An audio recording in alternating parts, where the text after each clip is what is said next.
So basically, this photo shoot was a continuous light source, uh, where basically you're using either fluorescent lights or actually, yeah, they are. I think they were fluorescent lights. I've never set up that type of lighting myself, so that's why I can't really discuss too much about the lights.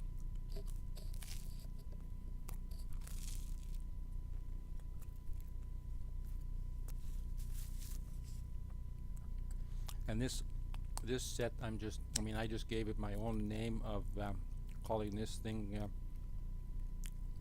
the schoolroom or whatever, because it's like a school desk for not really a school desk per se, but study desk for students.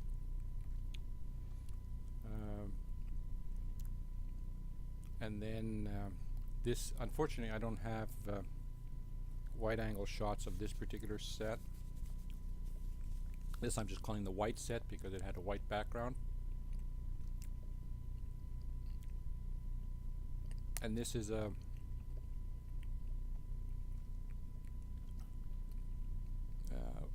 ColorChecker Passport by X-Rite. It allows you to if we go into the development module,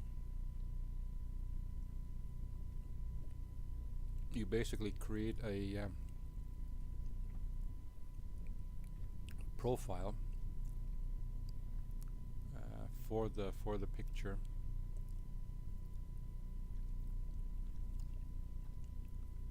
and then it basically does a color match.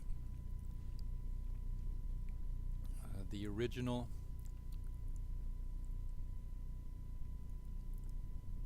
there's not much difference because usually I have my camera already set up pretty close. But I'm going to show you in another picture how you can alter the picture if you have the wrong white balance. So basically, the way you do it, you have to do it with raw files, and then there's a plugin that is added into Lightroom, and then basically it's just a matter of exporting it to the ColorChecker Passport, and then it creates a digital DNG. I think DNG stands for digital negative. I don't remember what the G stands for, because I don't use DNG files at all myself.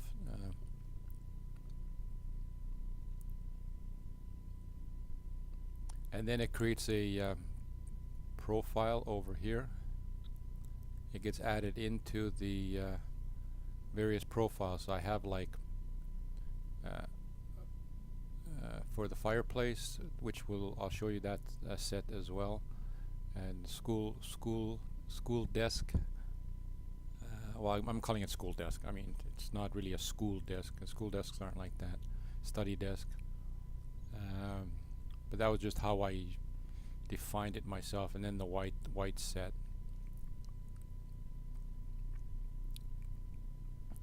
And then here on these pictures, I had my starting white balance was totally out to lunch.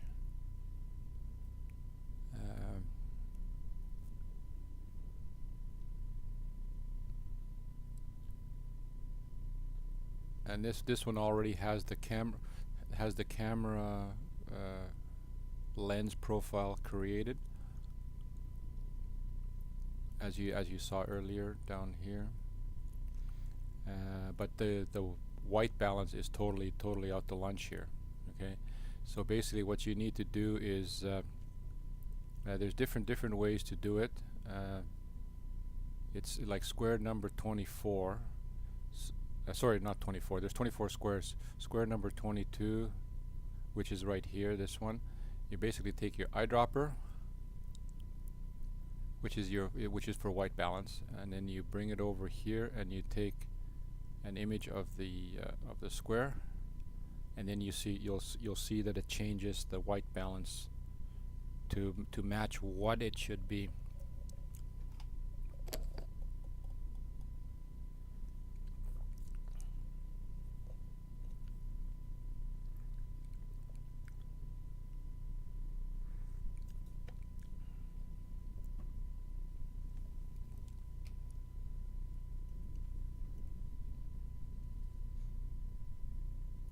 And then like this was another you can't work with JPEG files.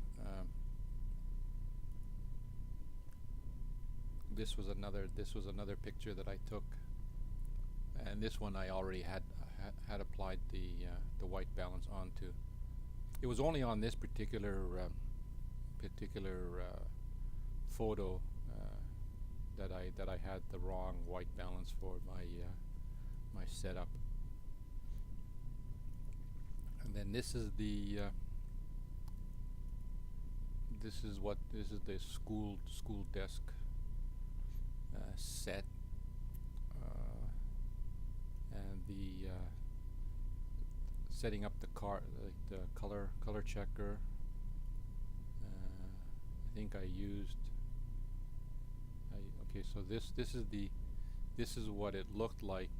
The color balance looked like before it was adjusted. And here's the actual raw file with the correct color and the white balance added on there. So this is what it looked like when I took the picture.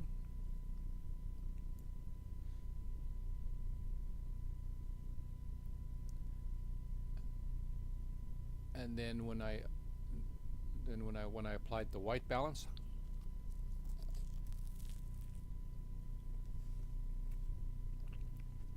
by using the eyedropper, you can actually, if you look at the preview window, which is over here in the corner,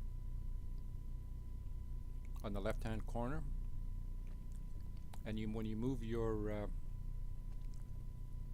eyedropper on top of the different colors, you see that it changes the color balance. And basically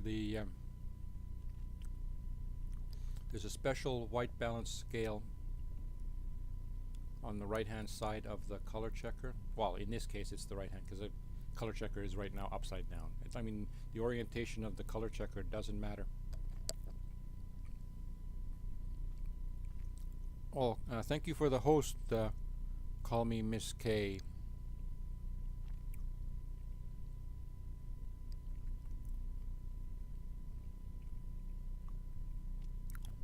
So basically what you can do is, I mean, this is for different warmth. This is like if you want the image warm, and then it's like cooler and cooler and cooler as you go towards the small like sun picture. Like it's like a model and a sun in the background.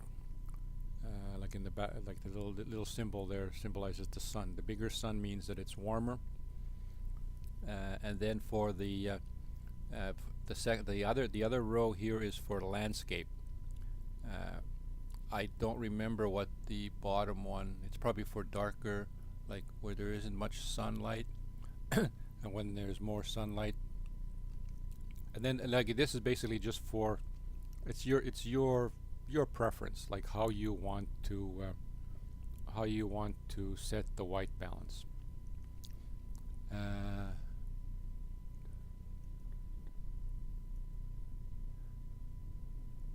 See, because originally the color temperature was 3,950 Kelvin with a tint of plus 41.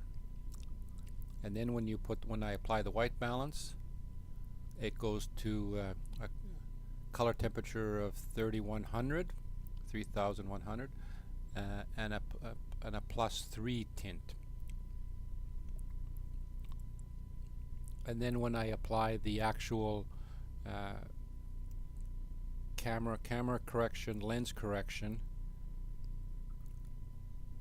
it doesn't actually, the color temperature no longer changes, but it adjusts the color to match exactly like what it's supposed to be.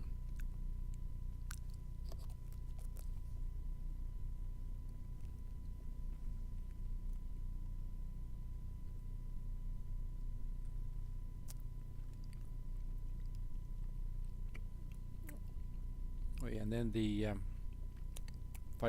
fireplace set. This was the fireplace set.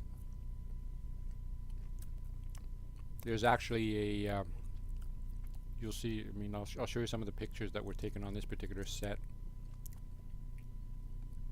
I had set the color checker on top of the fireplace,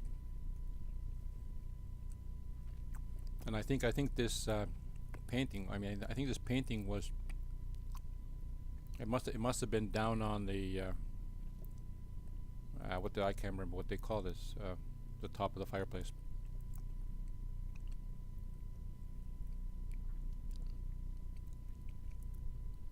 So I don't even know if I've adjusted these pictures here.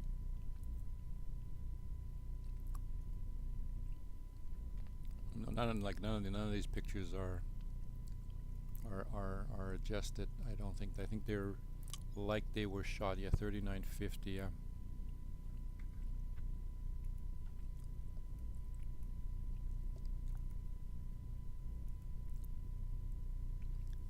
And just to show you how the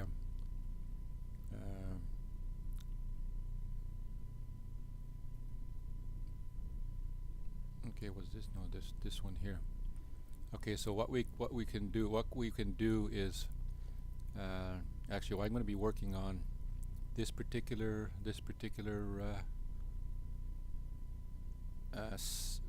photo set on this particular or the white background one.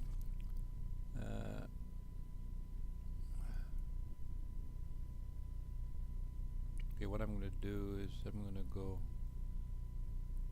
take a new white balance. So that's 12, 13, 14, 15, 16, 17, 18, 19, 20, 21, 22. If I remember correctly, it's the square that you're supposed to use. Okay, so 31. Okay, so 3100. Okay, so what you then do, what I'm going to do is I'm going to move this into the quick list, so I have it.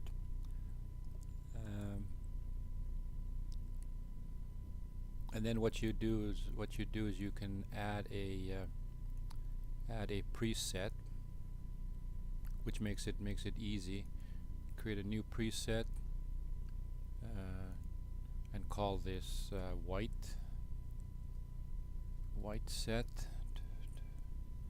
and then the white balance, color treatment.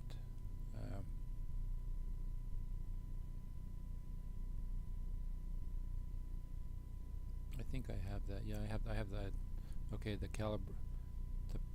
process and the calibration,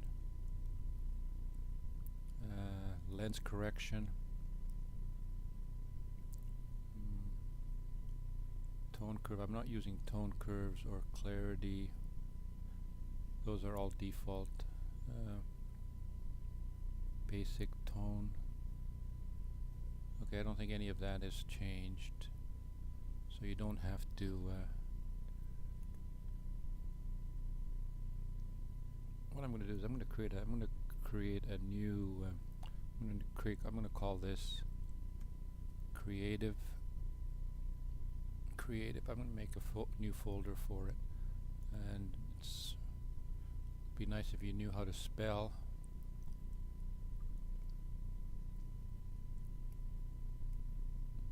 And what that does is that gives you the easy setting. Now all you have to do is for each photo that you edit, you just click this and it automatically converts the picture correctly. I'm going to create another one for this set, the fireplace set. So I'm going to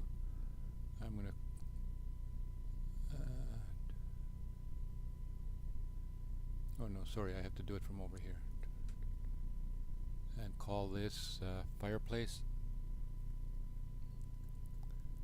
because I'm going to show you how it works.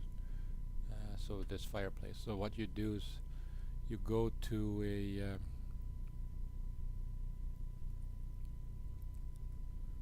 go to the fireplace set, and then all you have to do is click on this, and it automatically adjusts the adds all the parameters for you automatically. You can see that if I undo that, the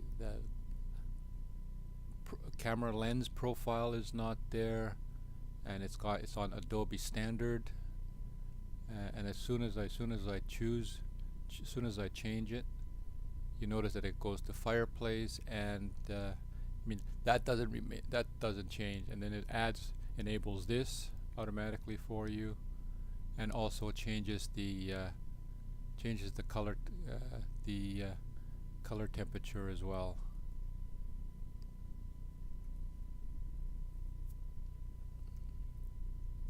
And just to verify the color temperature, I'm just going to make sure that the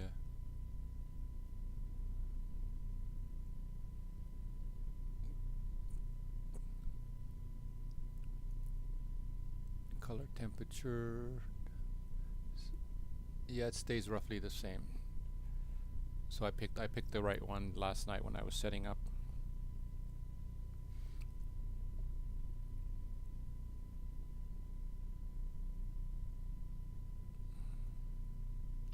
So okay, so that's how you set your and that's where Lightroom comes in handy, because you can just, I mean, you can do this all in Photoshop as well, but in Lightroom you can process all the photos with the same initial settings.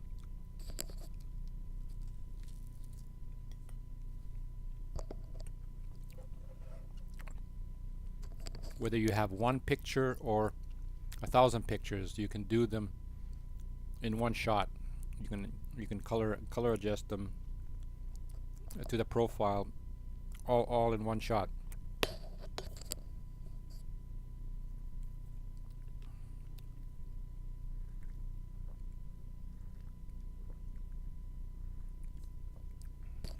I mean, you can create in Photoshop. You can create actions and stuff like that.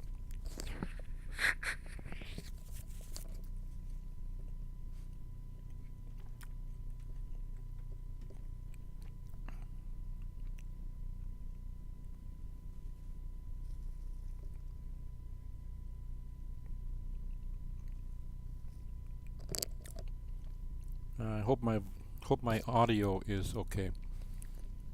So then basically what I'm doing is can't remember where the pictures were. Okay, they're in D1.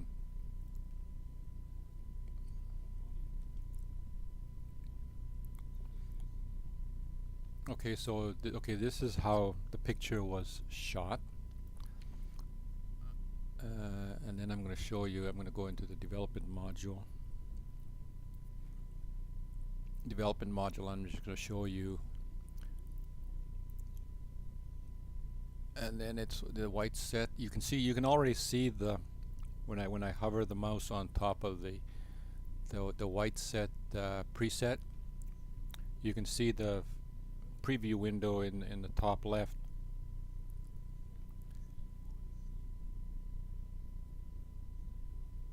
And then you can see that the fireplace set and the white set have a different white balance.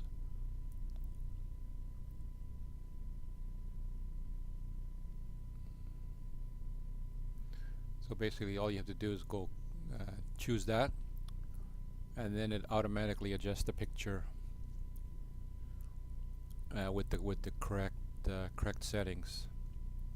So you don't have to do anything manually over here anymore.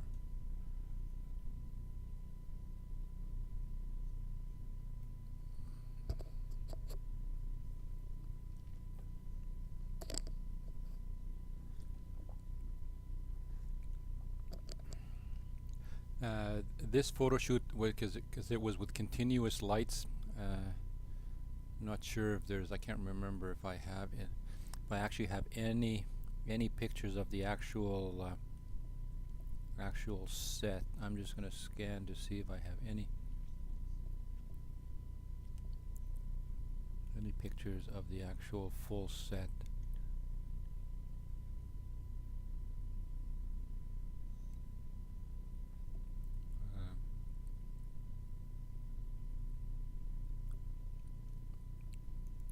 One of my previous edits was basically from this. Is it from that one?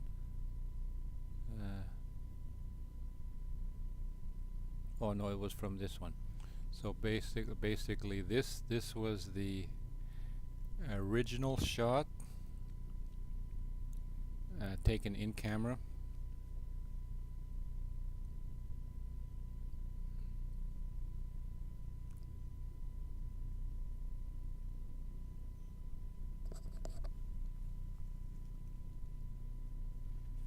And then this is how I edited when I last played with this. I mean, because this is a brand new import, I don't have any of my workflow stored in here under the history.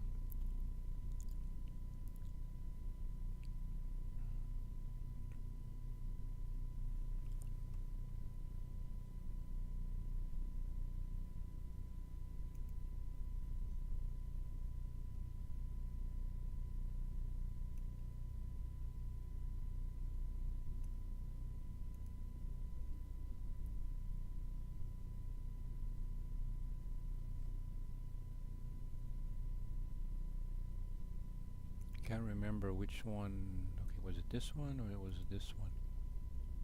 Okay, this is the one that I mucked around with because I liked the pose. Okay, this one. Okay, so what is this another? Okay, this is 11.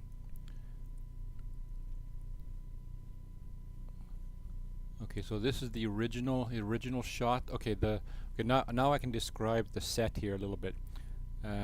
It's a white background, and the continuous light source is down here somewhere. I think it's like behind this whatever this thing she's sitting on or lying down on. Sometimes they sit on it, sometimes they lie down on it. And then like it's bouncing off the white wall, and we also have a light over on the left hand side over here somewhere because you can see it in the eyes.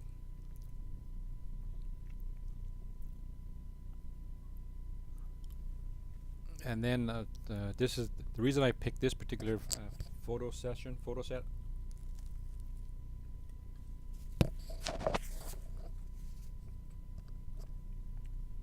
Sorry.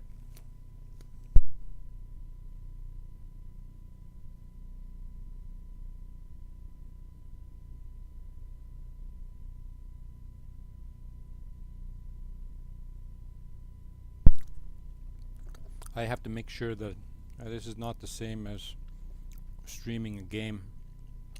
I have to make sure that I'm not eating my breakfast or toast or whatever. So basically, this posing, like when the model poses for the photo shoot. I mean, sometimes it depends on how good of a director you are. Like the photographer is basically the director, producer of the photo shoot. Because this was a continuous light source photo shoot, there's actually multiple photographers at the same time taking pictures of the model.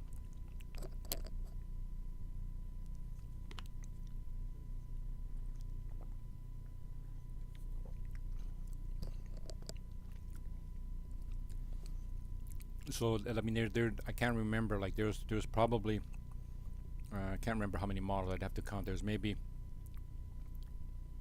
4 models, maybe more. I think maybe we had 6 models. I don't remember. But there was at least 10 photographers, if not more. Maybe there was 15, 16 photographers. I don't remember. Uh, so sometimes the model is looking at one photographer and then another photographer. In this case, because her eyes uh, are looking towards my camera, she was probably looking at me. So what I noticed after a while is that this pose is just like not so professional. These were beginning models. Okay, they're beginner models. They're not like professional models. Uh, Modeling is probably not their day job. Uh, so basically, she's just sitting, lying there with her feet up, which is normal, and then it's some. This is, I think, like a white tiger or something. No, it's a snow leopard. I think the prop that she's got under her chin, in between her arms. So you can see how she's posing. The legs go down straight, which is normal, but she's lying flat. She's lying flat down, like this back part, her buttocks, and like she's totally flat with the surface of the bench or whatever she's on. I don't remember what's underneath this white thing. If it's a hard surface or a soft surface. I think it's fairly hard surface. It could have been like a. I mean, it doesn't look like a bench or anything like that. I'm not sure. Like probably a special table. I mean, I helped set this all. Actually, no, I did not, because I was not a continuous light person, so I couldn't really help them much. But I mean, I was there when we were setting all this stuff up. Okay, so basically I noticed this pose after a while, and then what I ended up doing was directing the model to improve the shot significantly. So basically, I'm just going to show you some of the shots here. There she's probably looking at somebody else. Somebody else got her attention temporarily.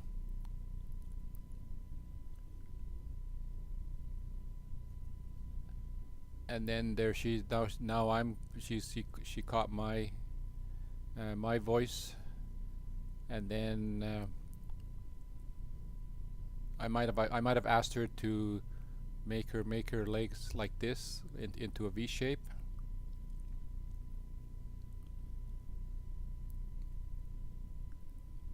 And then I probably told her to make a minor adjustment at that point. And then that's just okay. And then what I did was I told her to raise her buttocks, like elevate her buttocks to improve the pose, because basically there's a, I can't remember all the different pose, like the namings of the pose, but my very first photo workshop, the guy was talking about, the professional photographer was talking about the creating an S curve. I mean, yeah, this is not. I mean, it is an S curve, right here. So it's basically, you have to create an S curve. So like if you look at this picture, okay, what I'm going to do is I'm going to add that into the top, and I'm going to take this one and I'm going to add that. So then what we can do is we can go to the quick collection.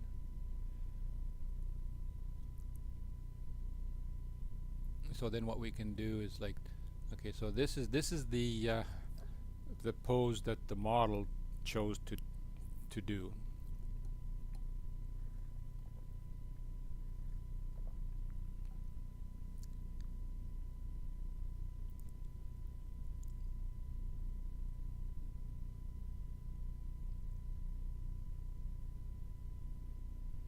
then this is the modified pose. So you can see that there's a big difference. I mean, photographically, this is a nice picture. Okay. But she did that on her own, most likely, unless one of the other guys, photographers there, had asked her to do this. But probably not, because she's looking at my camera. But this could have been from like the previous discussion with one of the other photographers. And then when I asked her to do this, you can see that it looks it looks like 10 times better, like 10 times better. Well, maybe not 10 times better, but significantly better than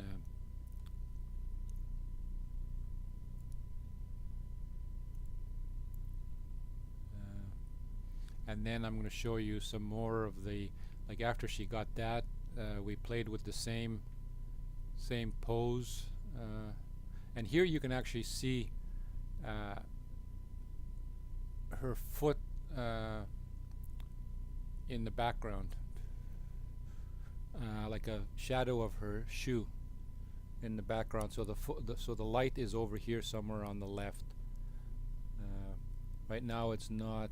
I mean, it is catching her eyes a little bit. Yes, it is. Yeah, the catch light is there. But because there's only one light on that side, her nose blocks the other eye.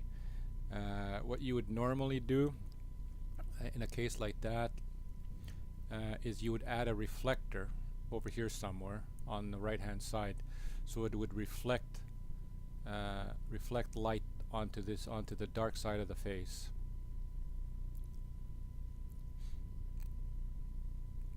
But of course, you can have her, face, pointing somewhere else, so light appears on the other side of the face as well. I'm not sure why this one is darker.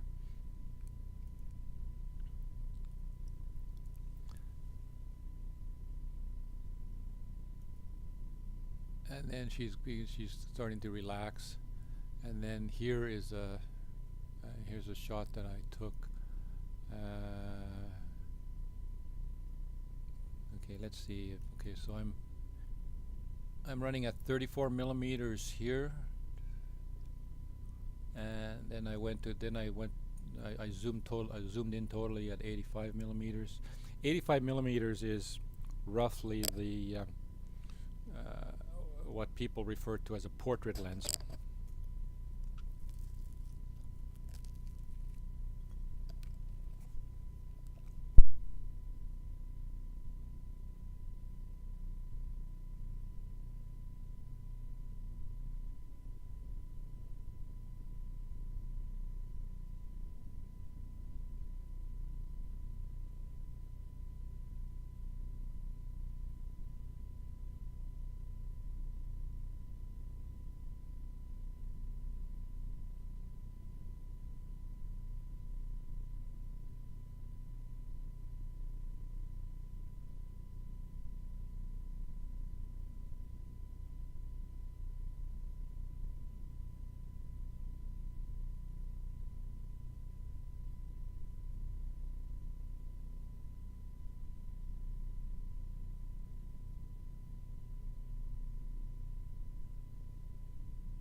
I had my microphone off. I'm talking and talking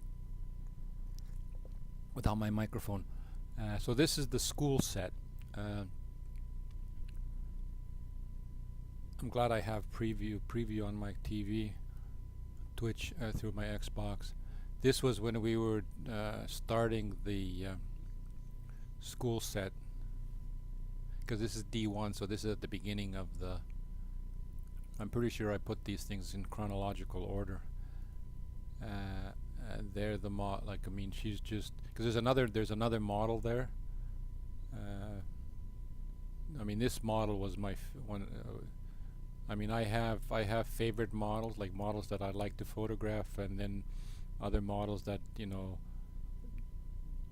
it depends on how, you know, like I'm always looking for a certain look, and this model had that particular look that you know, was more like what I wanted. There she is, communicating directly with me, like, well, with her face and her pose, because you can see her eyes are looking straight at me. There was another model, like this was a dual model set for this particular part.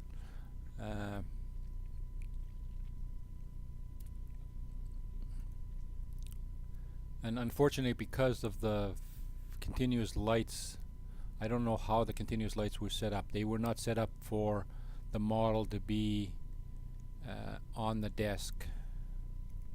So that's why the model, you can see her leg is lit up, but the top part of her body is not lit up.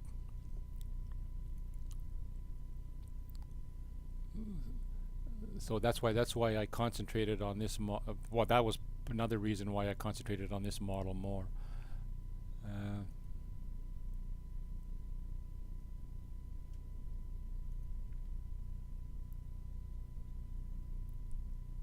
And the other problem, another problem with this type of photo shoots is that with multiple photographers, there's only so much space in front of the in front of the models to take the shot. Like, that's why, unfortunately, the leg of the other model is in the shot, because I mean, I can't move right. I can't move right to get the proper you know, to get the proper shot. I mean, if it was just one model, it would be fine.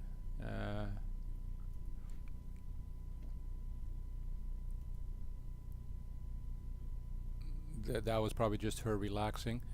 Okay, this was a shot that I edited. You can see, because it says edit and it's PSD, Photoshop Photoshop file.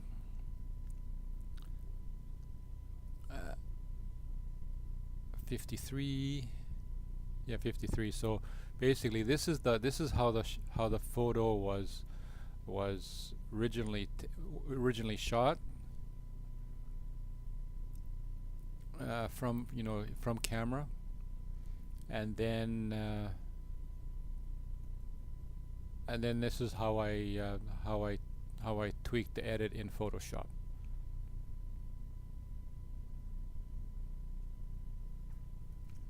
And okay, this shot. Okay, some of these. Yeah, she's just putting the pen. I think that's a pen. Yeah, it's a white pen.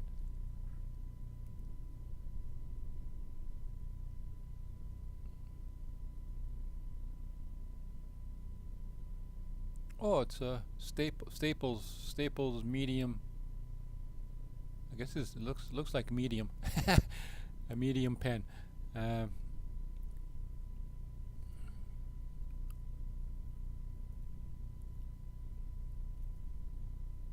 Oh yeah, and then we had a pretend phone. We had an old style. Even way back then, this was an old style. Well, that's only like 8 years ago.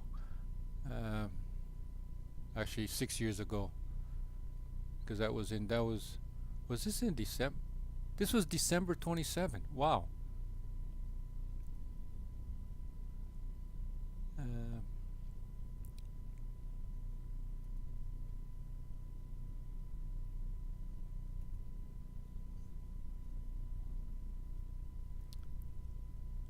and then this was I got a proper angle for this particular shot, and then I switched to a different lens.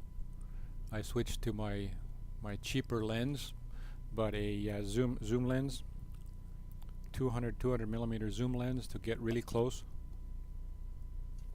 without without going into the model space, like, you know, close. With my other lens, I would have to go closer to the model to get this shot. And and then because you're using a zoom, one nice thing about using a zoom lens from far away, like, I don't know how far away I was, but I mean, the idea is to use a zoom lens, so the background goes out of focus. Like, you'll see, like this one here, it's possible that I was in the exact same spot or very close to the same spot, and it just changed the lens. Okay, this was 421 and in 54 seconds. Okay, was I using the same camera?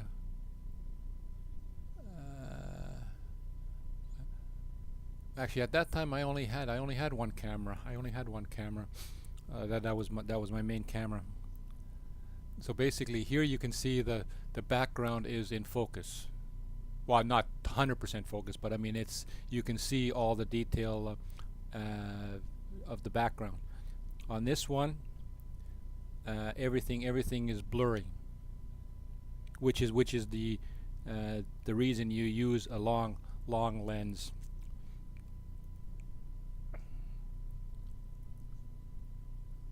This one is actually very close to Rembrandt lighting, where you get a triangle underneath the eye. And but this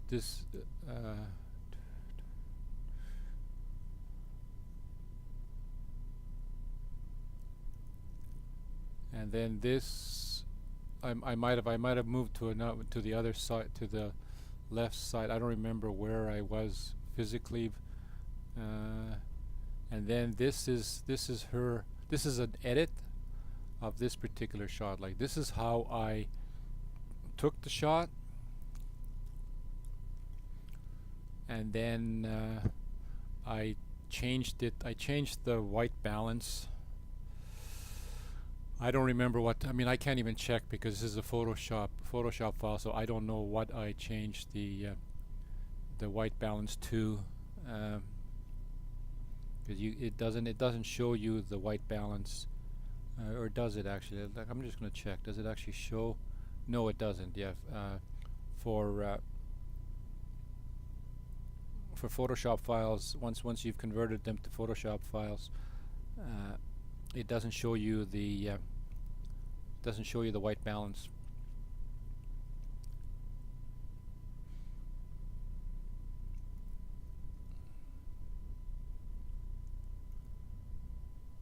And then, of course, different, because you never know which picture you're gonna use. And her eyes are kind of weird on that one. Okay, this is the one that I really liked, if I remember correctly. Unfortunately, I was concentrating too much on the actual model and not on the prop. There's a twist in the cord, in the phone cord. So basically, what I did was I played around with different settings for that shot. So this is the original shot as taken in camera, and I'm tilting the camera to the goal is to get this put the head into the corner, and then here's the final edit that I did with this particular white balance at that time. Actually, it looks really good. Looks really good on my TV. I'm gonna have to adjust my color balance on my monitor. and then I decided to make the picture warmer, hence the word warm. I'm pretty sure I used my ColorChecker Passport to pick one of the warm squares, to see what the which one is better. Like, is warmer better? I don't really like the warm one as much.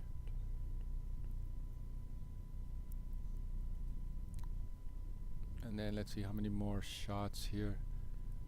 Oh yeah, these ones were these ones were shot with the cheaper 55 to 200 zoom lens.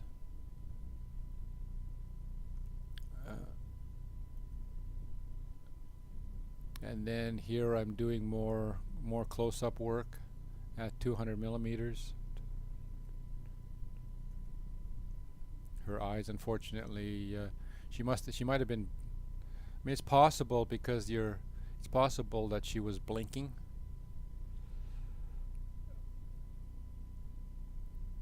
And then the camera just snapped the shot when her eyes were closed.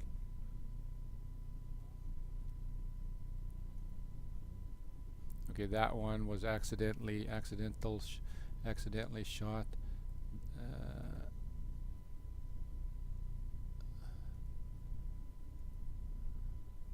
Oh yeah, this is the other model. I'm still using the 200 millimeter lens.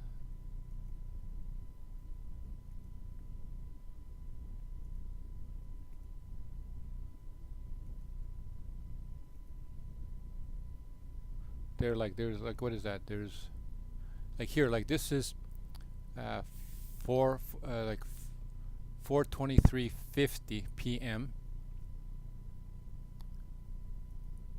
and this one is like 1 second later. I took a picture.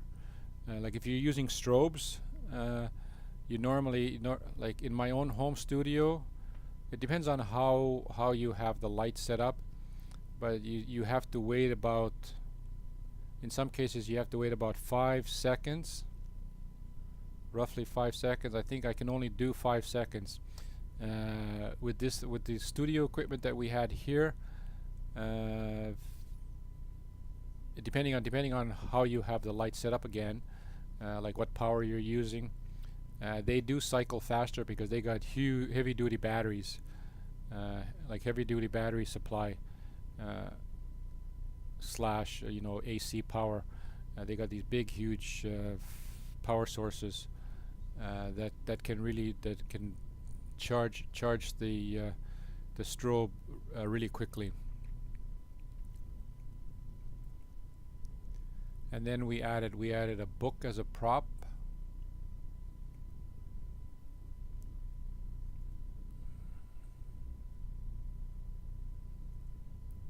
There she's hiding behind. It's a Jane Austen Pride and Prejudice book.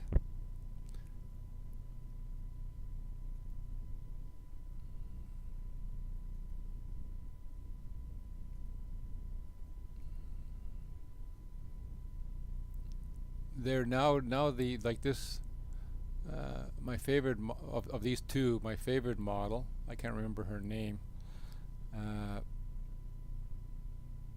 is her light, she's lit well, and then this is probably, yeah, somebody in front here. So it was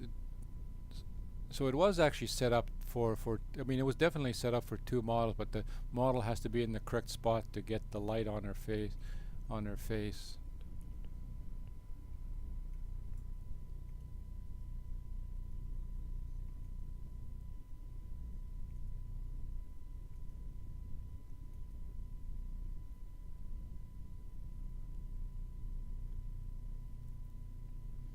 And then this I'm pretty sure this shot, I like this shot. It was a little bit overexposed, but was it too much overexposed? There was a little bit of overexposure here. You can see the You can choose to show the clipping, the clipping for the highlights and for the darks, for the shadow clipping. Shadow clipping is probably, there's no shadow clipping because it would show up as blue.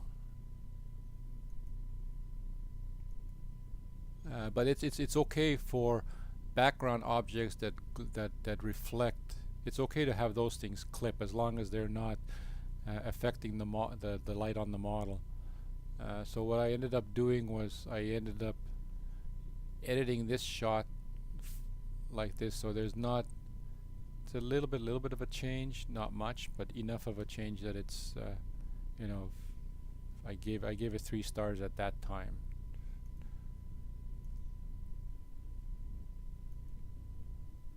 Okay, this one, I don't know, like I don't know why these are changing. Is my, I don't know what my camera is. Am I making adjustments to the camera? Yeah, oh yeah, I did. Yeah, okay, that's why, because I made, this was f5.6 and this is 4.5. I don't know why it was changing like that. 200 mil, because 200 millimeters would be 5.6. You know what? It might have been set. The camera might have been set in such a way, and that's ISO 720. Yeah, it went to, for some reason it went to 1600. I don't know. I don't remember how I had my camera set up. I might have been trying something different, and unfortunately I went a little bit too overexposed.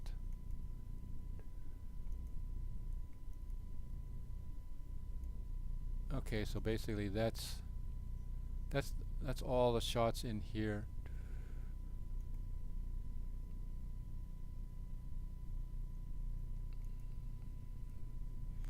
And then this is the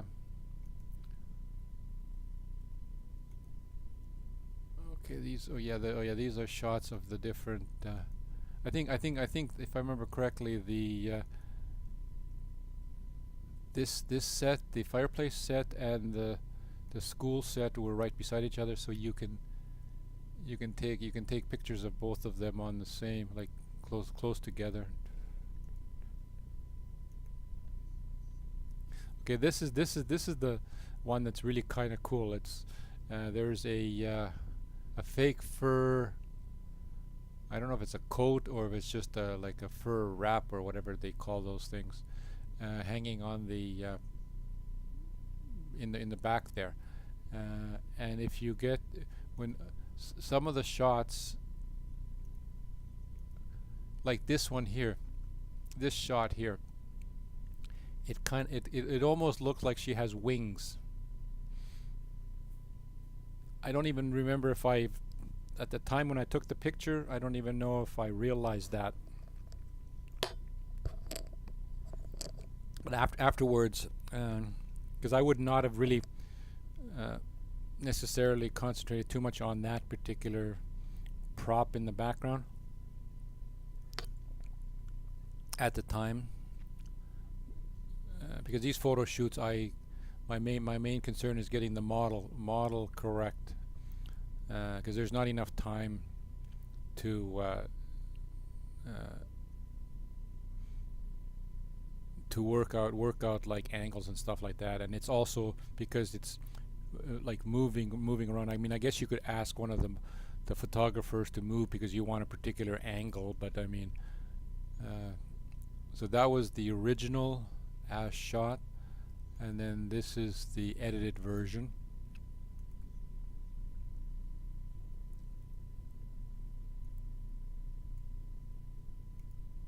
And then there's like, I don't know, is there actual light? Yeah, there's light in her eyes. There's actually 2 light sources. These are like, okay, cause this is the reason it looks grainy like this is it's shot at 800 ISO.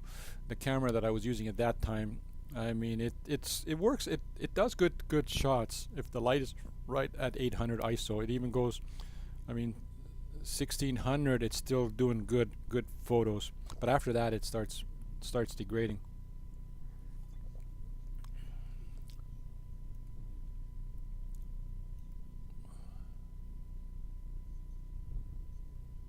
I might have had the camera set to like auto, because now this one is 720.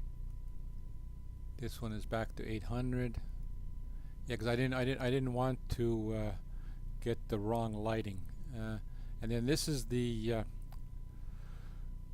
set for the fireplace, the fireplace set. So I can, like, you'll see, like, this is how it was shot, and when I make the adjustment for fireplace, you'll see that the the white balance changes and the color balance changes.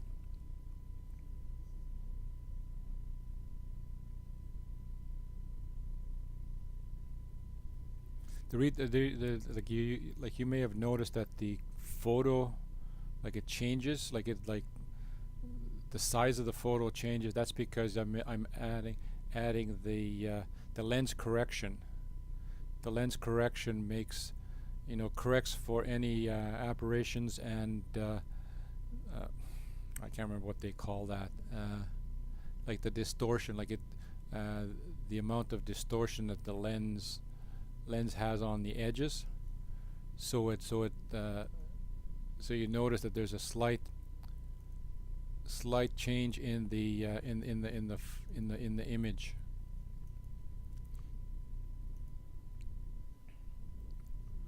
And this is why the presets are so handy, because you can just pick the preset and boom, the photo is now got the correct setting.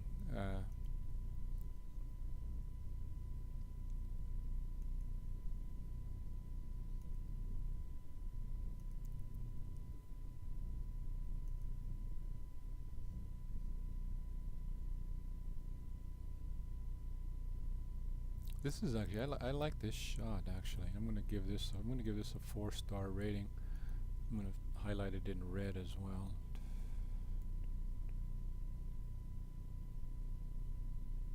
I like the shadow, her shadow in the background.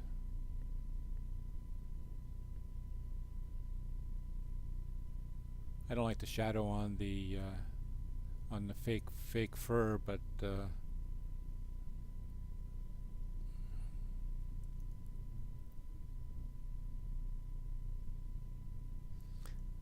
thinking woman. Here's another one that I like.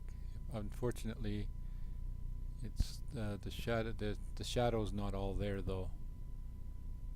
But I'm gonna give this one a little bit of a prop up as well. It's funny when you take pictures every 1 second. You click the shutter every 1 second. There's not much change. Like, the model hasn't changed her pose at all. I moved a little bit.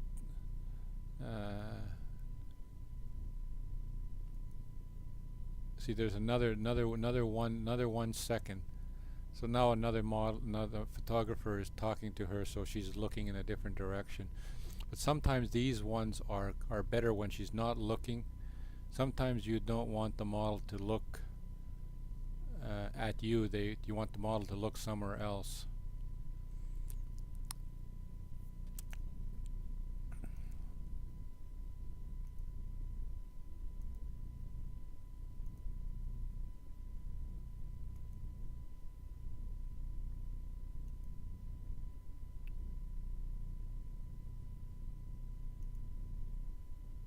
And this is the fireplace. This is the fireplace set. The side of the fireplace set. It's got the white, furry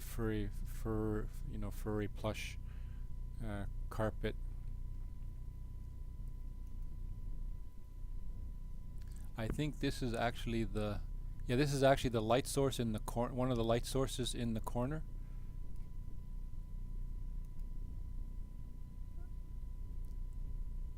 And there might be another light source here, because there's There's a stand here. I don't remember what was on that stand. Okay, she's got her eyes closed. I don't think I edited any of these pictures.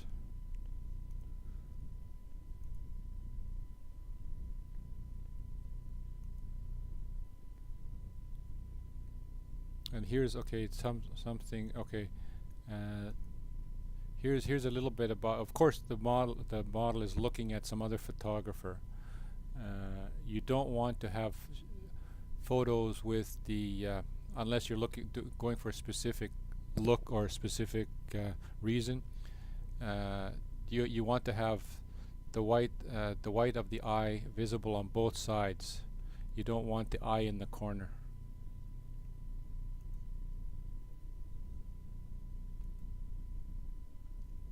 Okay, now this. Okay, yeah, this one again. Back to the other model. And the do any of these ones line up where she's got the wings? Yeah, this one kind of lines up.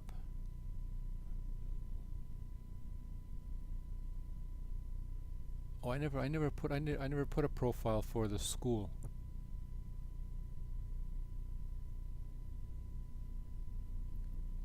Okay, what I should do is I should create a school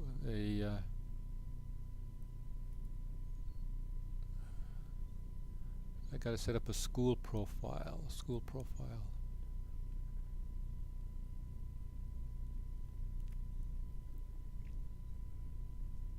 Okay, this was the school.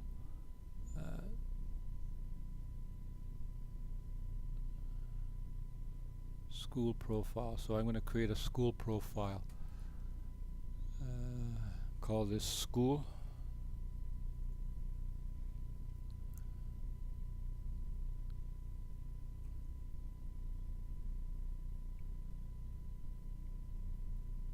Calibration. Lens correction.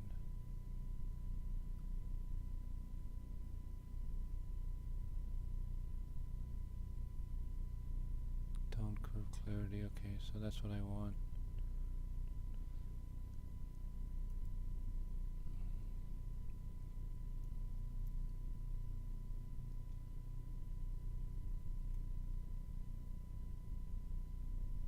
Okay, so then we can go back to the okay, where was it? Was it here? No, I think it was I think it was here.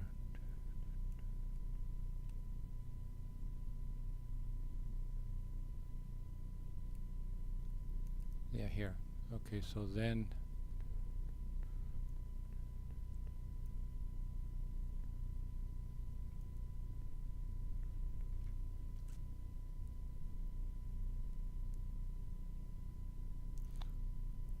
when I apply the school correction, it improves the picture significantly.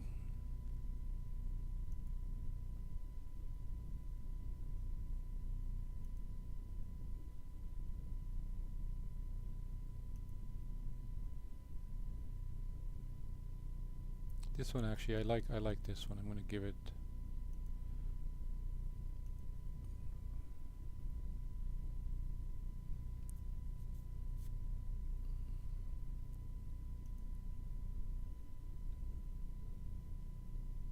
there. She is looking at me. I'm probably asking her to do something.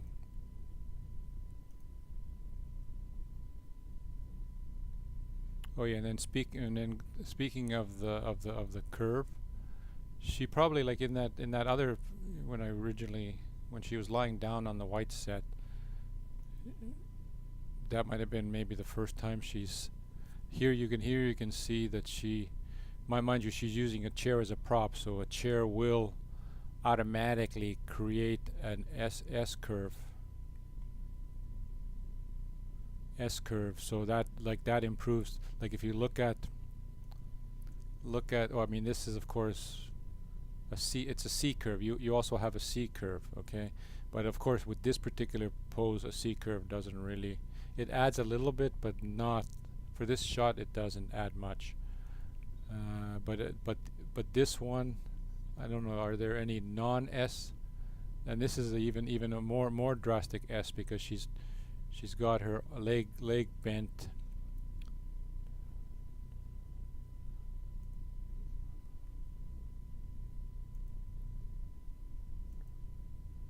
I mean, there isn't much difference between these shots because, like I said, you're able to take so many shots, like a shot every second.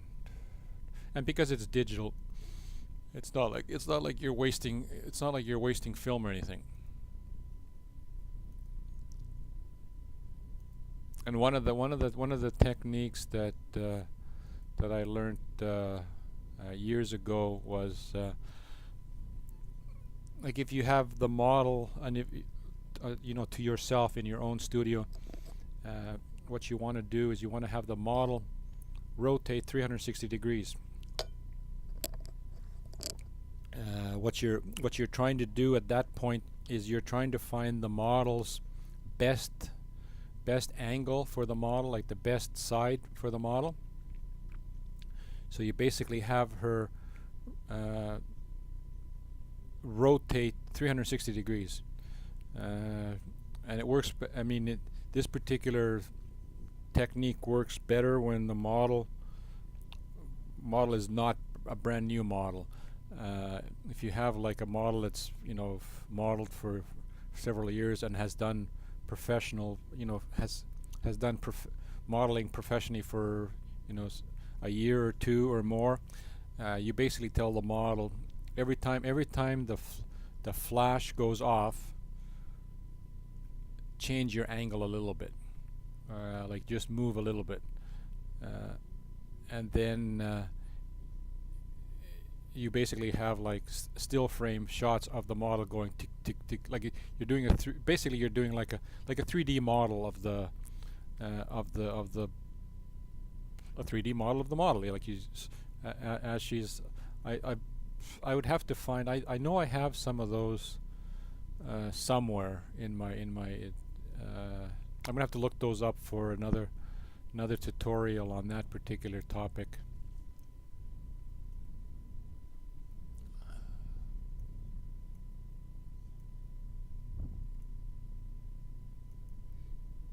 Okay, this is. Oh yeah, this. Yeah, this is. Oh yeah, now here. Okay, this is the white set. This is the white set.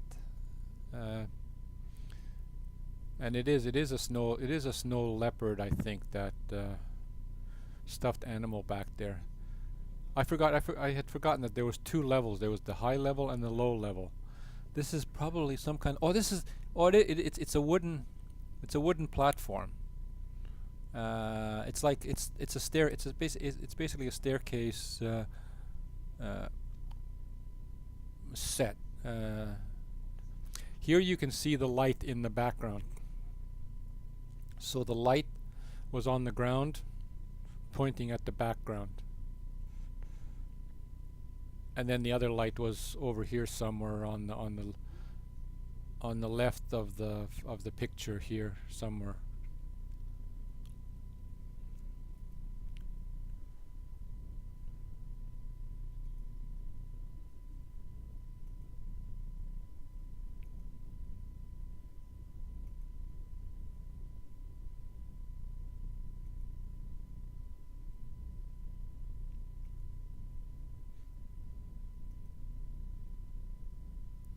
This shot, unfortunately, I clipped the. I accidentally cropped the top of the fingers. Top of the fingers and the shoe.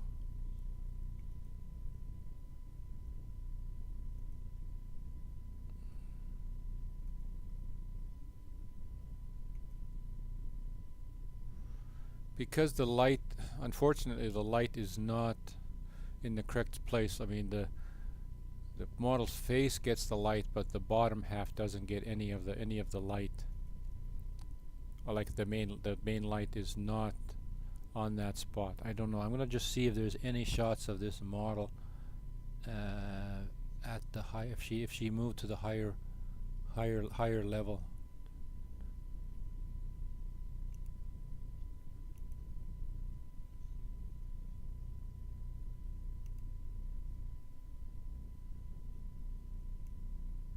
I don't even remember how I shot that. Here you can see the set from a different angle. This is probably the power cord for this light, maybe. Not that it matters in that regard.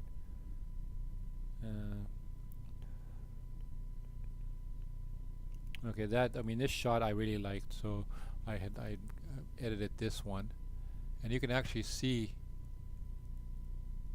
I might have actually changed the white. Yeah, I digitally changed the white. Like, this is. Let's see if I go to white set. As you can see, the white, like on this particular photo, the white is at about 90%. 90% white.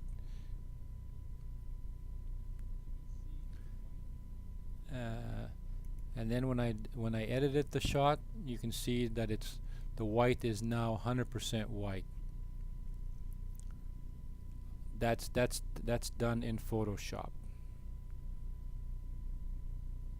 I'm gonna do a tutorial on how that shot is done, like how that can be done. I could probably show that with this particular photo, because I've been looking for a photo that I can actually present, because there's restrictions on what you can show on Twitch. Unfortunately, Twitch hasn't moved into the 21st century, and I don't know if Twitch is an American company. If they were a European company, they probably would have already added that clause into their creative.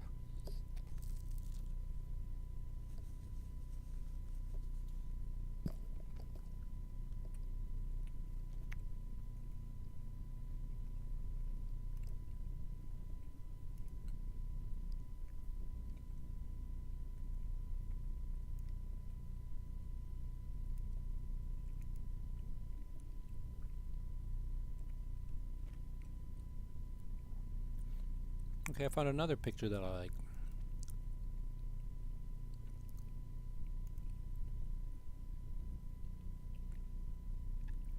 I probably like this one as well.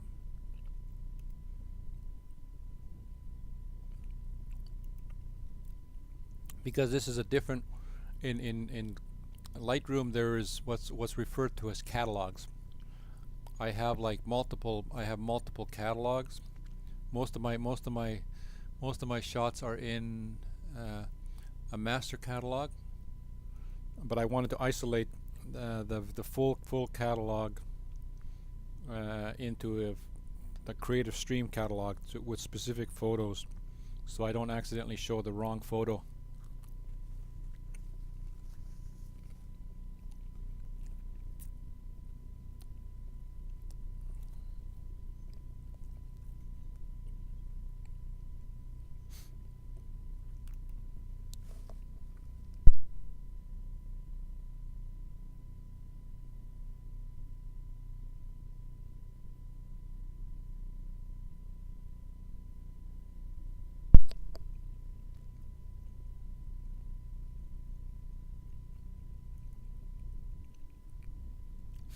And then we did get the schoolroom.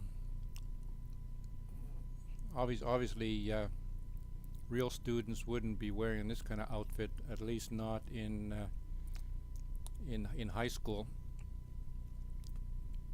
College maybe, but high school no. But this really isn't the school desk, so it's not really. It's a homework desk at home.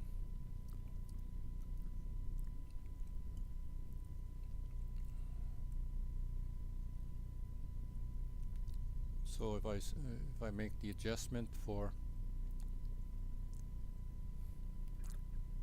I mean, I actually like this shot.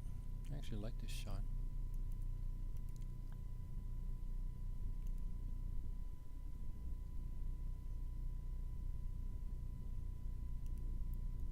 Oh, she's wearing stockings. Obviously, because she's got the long knee high boots.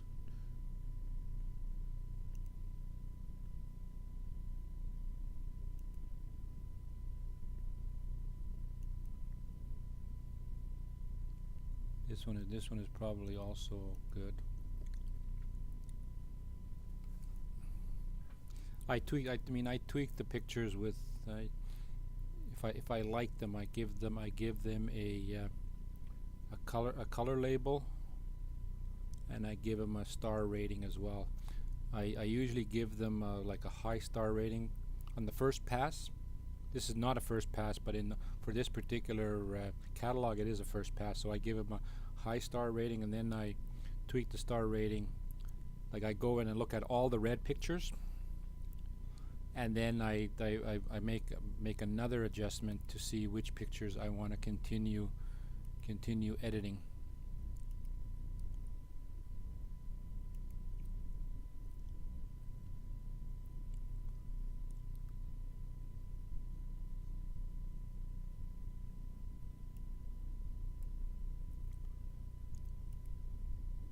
And then this, I think this model was only there for part of the day, because I don't know if I have any of her in the white set. Okay, so now we're going back to the model with the red dress, and she's in the fire. Okay, this was probably at the beginning of the when we started taking pictures, because there's no light in front of the model. Later, I think at some point we added a light source on the floor in front of the model, because I guess we hadn't planned they hadn't planned it to be where the model is on the floor. But then the models decided to go on the floor for some reason. I'm not sure why, but they obviously like that. So because there you don't see any light source in her eyes.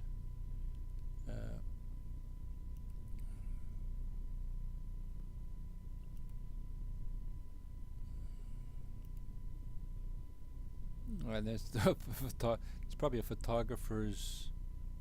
Is that a photographer's head in the shot?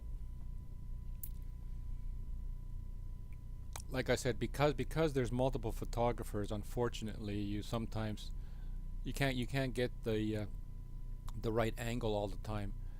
So there's like things like this is a light. There was a light. I think there was we had a continuous fluorescent light panel on the left-hand side over here. There you can see the stand for it.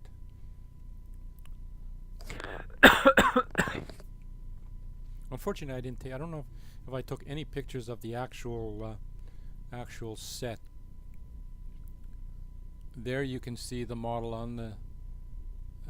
Oh yeah, the light source also was fairly high. It wasn't close to the floor. It was about, I don't know, 2 or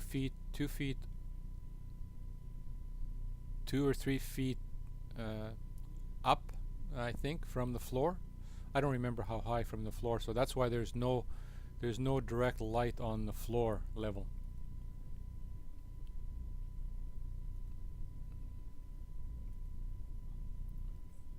And then at some point, I'm not sure when we actually did it, when we added the light. There's a shot somewhere that you can actually see the light on the floor.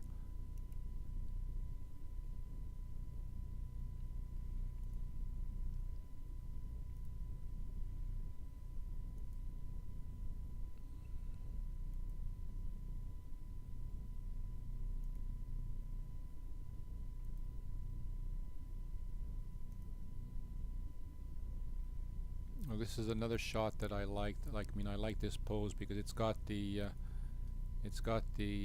curve.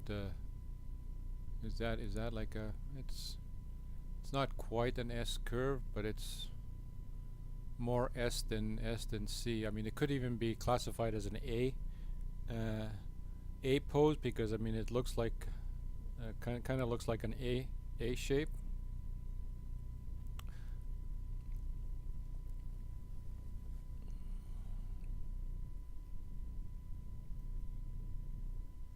There she's looking at some other model, or sorry, photographer. I mean, sorry.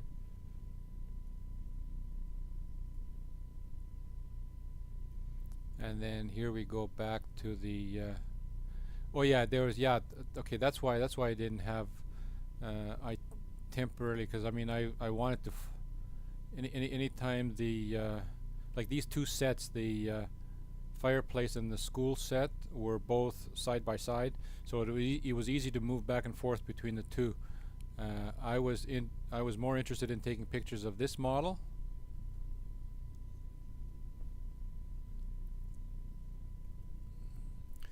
But then, I mean, I had already been here long enough. I moved back to the school set to take some more shots of this model, and then I go back to the other set. Oh yeah, now she's on the elevated. She's on the elevated platform.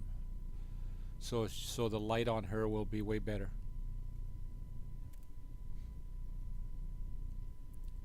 She was my favorite model. Well, I liked her a little bit more than the one with the red dress.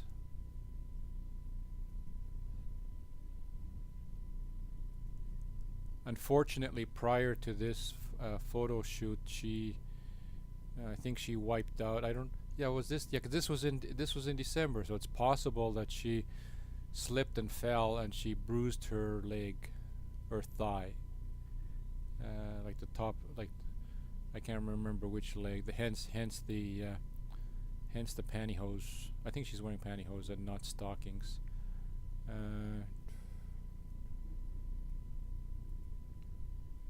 So that's a model's life. They have to still do photo shoots even without even with bruises and whatnot. So because I mean you can always get rid of them in Photoshop.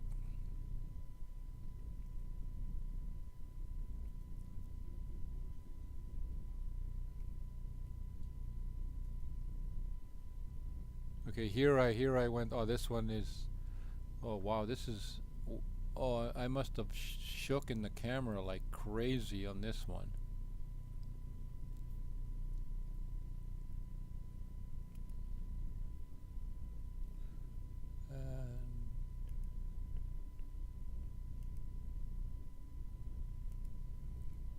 Okay, these I don't think I don't like hardly any of these shots. I don't know. Do I have any good shots here? Okay, here's actually a this one deserves a second look. It's got catch lights for in the eyes.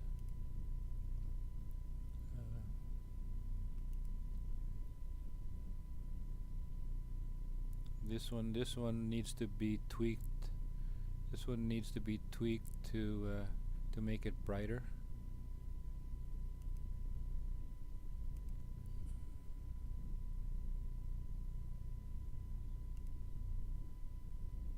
That one, she might have been turning her head or something like that.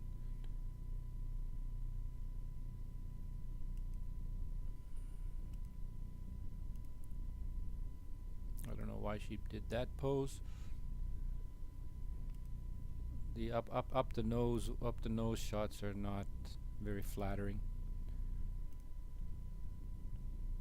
Oh yeah, then we got two models for part of the shoot.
Stand by, I'm just checking on my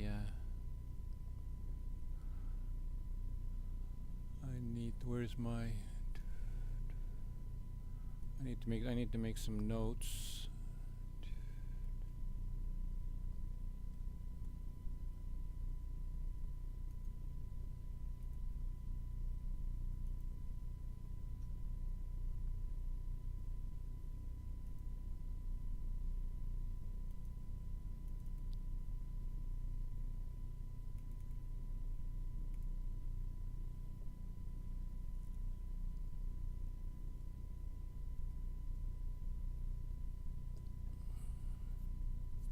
Is it January 15 today? Yeah, it is January 15, okay.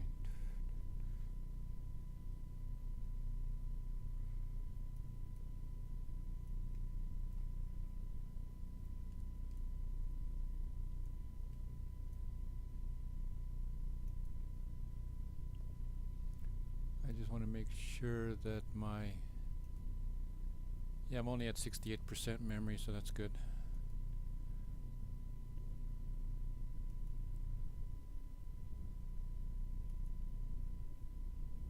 No, the part of another problem with this type of photo shoot, when there's multiple photographers, and in this case multiple models at the same time, one model could be a photographer could have gotten to communicate with one of the models, and then the other model is looking one way. Here they're looking roughly in the same direction, but here, okay, one's actually got her eyes closed, but I mean they could be looking in different directions. And like this, I mean I really like this pose. Hence I zoomed in on her, and I should digitally remove the other model completely out of the equation, or just crop. I mean this one could even maybe crop the other model out completely.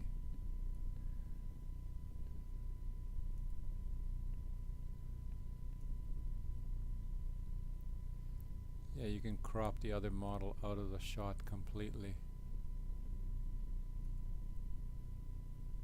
So that's, I mean, now this shot is 10 times better.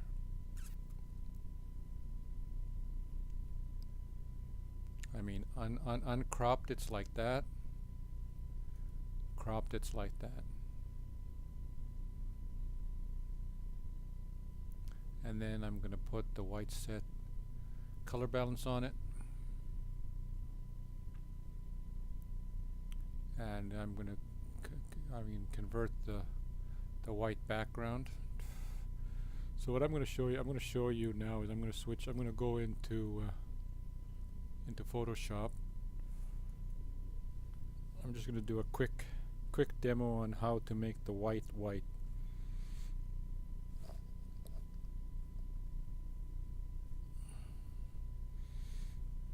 Oh, I always forget that I need to hit the render. I leave that there because just in case I don't want to render it.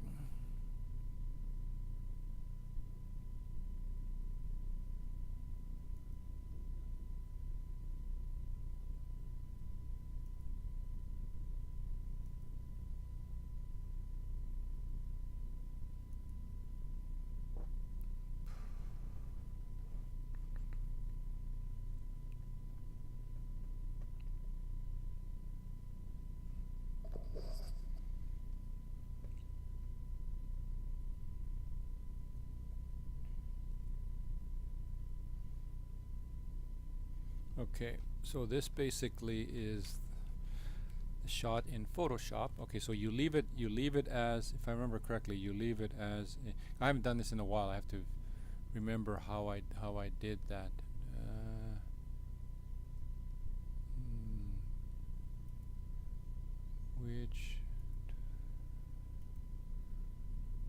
Which tool? Where's the tool that you use? Oh no, it's the highlight. It's the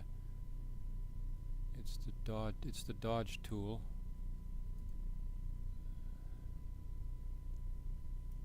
It's the dodge tool, and then you gotta go. You choose. This is what you do. You change it to highlights. Highlights, which is basically white areas.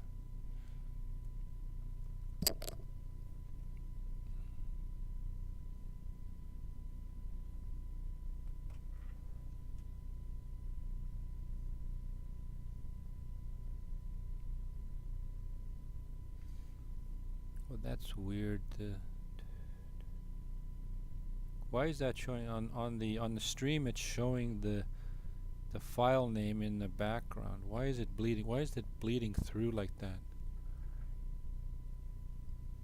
Is it bleeding through because this is set to some kind of a transparent layer or something? No, but it's showing something else. Whoa, is that already burnt or etched into the screen permanently? Oh, I don't know. Maybe not. That doesn't matter. It's a cheap TV. Okay, so basically, you choose the dodge tool, and then you go to highlight. The reason it's set at 3% is 3% is when you're going very close to the model. So what I'm going to show you is I'm going to show you at 100%, and then you need protect. I have the protect tones enabled. I start in the corner of the image where it's safe to use the burn tool. Sorry, no, the dodge tool, not the burn tool. The dodge tool, you can run it at 100%. The reason I run it at 100% is that it's significantly faster. So basically what I'm doing now is I'm just highlighting all the background, and I'm converting it to white. And then the closer you get to the model, you have to switch to like 5% or 3%, depending on the color of the model's clothes or her skin tone or hair color.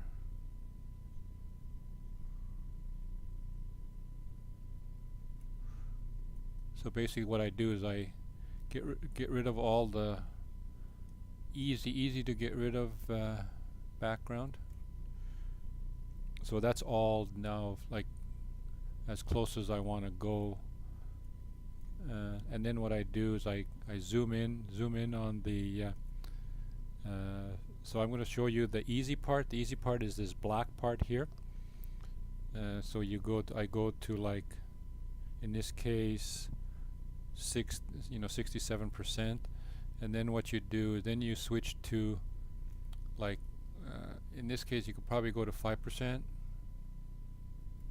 You can go to 5%, and then what you do is because basically what you're doing now is it doesn't matter if your brush touches the this is a dress, yeah, a dress. I think it's a dress instead of it's not. I don't think it's nightwear. I think it's an actual dress. A black dress. So basically you can go along the edge of the dress, and it doesn't, because you've chosen highlights. The black is not considered highlight, so it doesn't get affected. And here you can see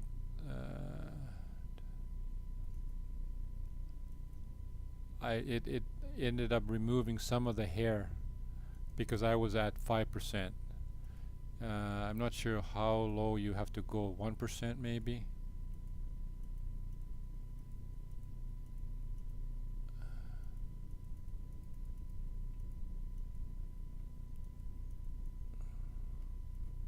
Yes, yet at 1%, the hair remains on the in the picture. I don't know how much detail you can see on the stream.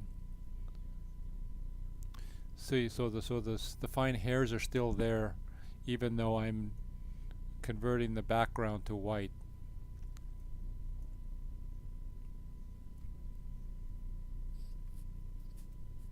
You can get rid of some of these fine hairs, and some people would probably get rid of it all. I mean, I might actually get rid of it all, but I don't know how. Like, if it looks, it would probably look, it might look funny.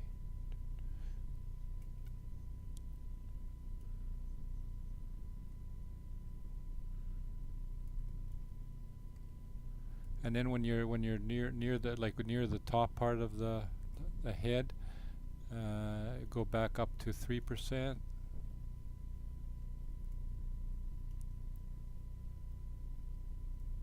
Go back to 3%. I mean, the higher the number, higher the exposure value is, the quicker you can convert the background to white.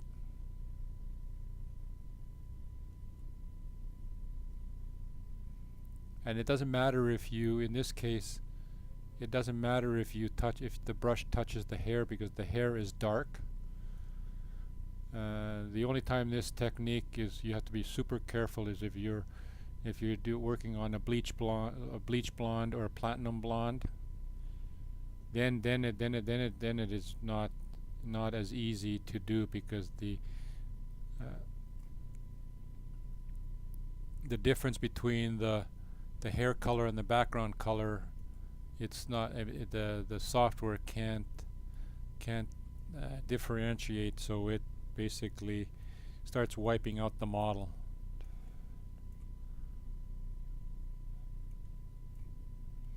Okay, and here there's an extra strand of hair right here that I want to get rid of, so I can just, actually that got rid of some of the, I think I have to change the brush to a smaller brush.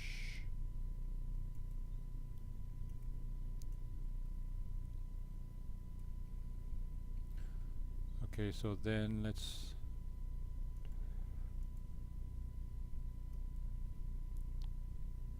okay, I don't know, I think I might, I think I still need to do some work.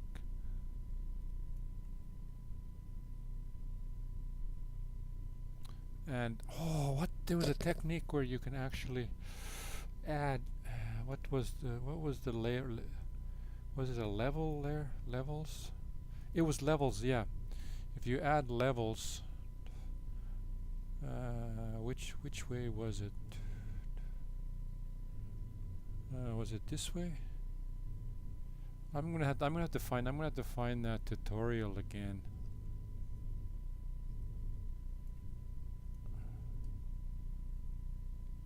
You can actually, I think you adjust the, you can actually see when I adjust this, you can see that there's still spots here that need to be fixed over here.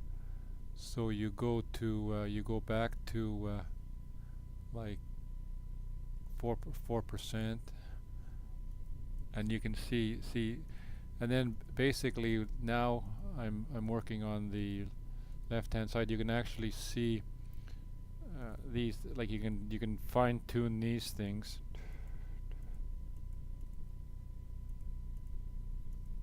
You can get rid of the background in the hair hair mess here.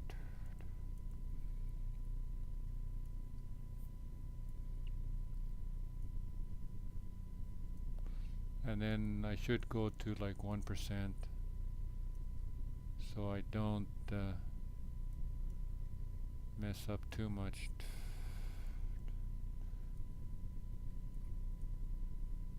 You can get rid of the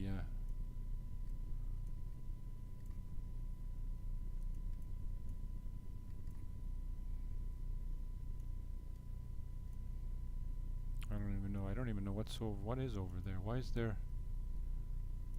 there hair here? I don't even know what this is.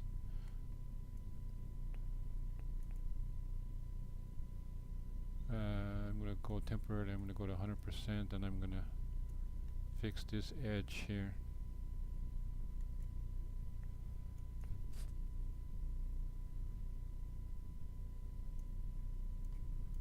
I have no idea what that is and why I can't get rid of it. I could probably do this. You can also do this. You can go to a crop, and what you can do is you can sometimes what I do is I basically delete the background. Mode, what is it? White.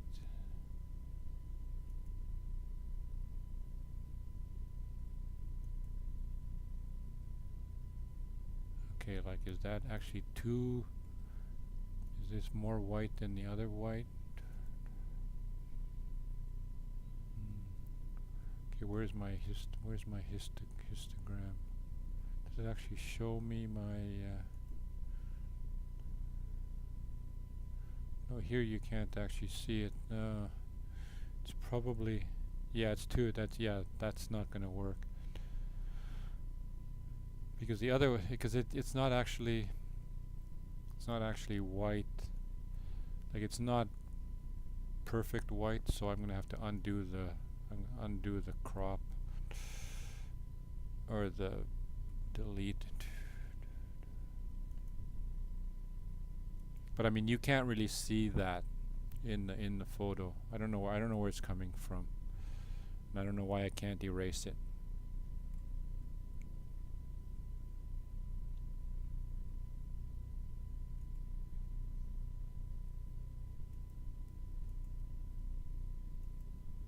So basically now, like, we can okay, I need to do some work in the bottom corner.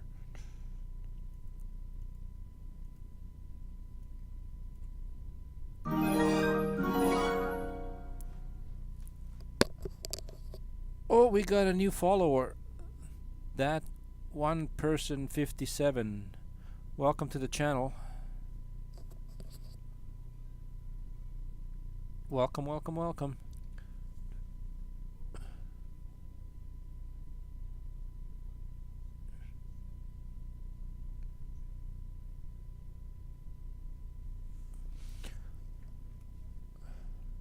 Okay, so I gotta go into the corner over here, and I think that was, yeah, a little bit of work over here. So I gotta go back to the dodge tool, and because I'm getting close to the shoe, I'm gonna go to like, I'm gonna go to 5%, and it's right here. Well, actually, it's not close to the shoe. It's just here.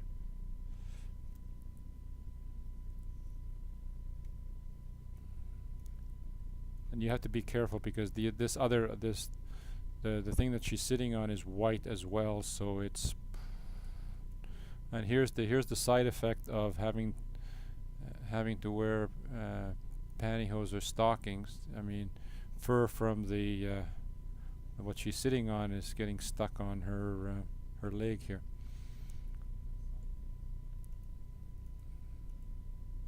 I mean, you can edit. I mean, this can be cloned out if a person wants to.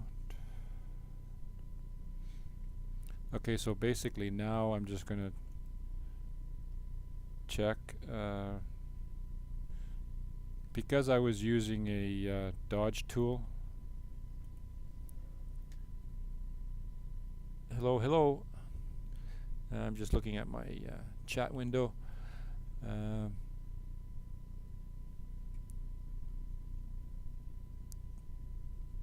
It's I mean, it doesn't it's not perfect. It's not perfect white, but it's good enough white for what I'm doing here.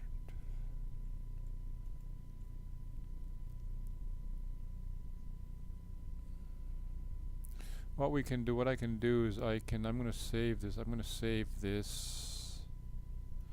gonna save it, and I'm gonna go into Lightroom to take a look, because Lightroom has the ability to to view the white. Yeah, you can see that it's the red. It's removing all the red and is making it 100%. But the green and the blue channels they're not at 100%. They're at 99.5 and 98.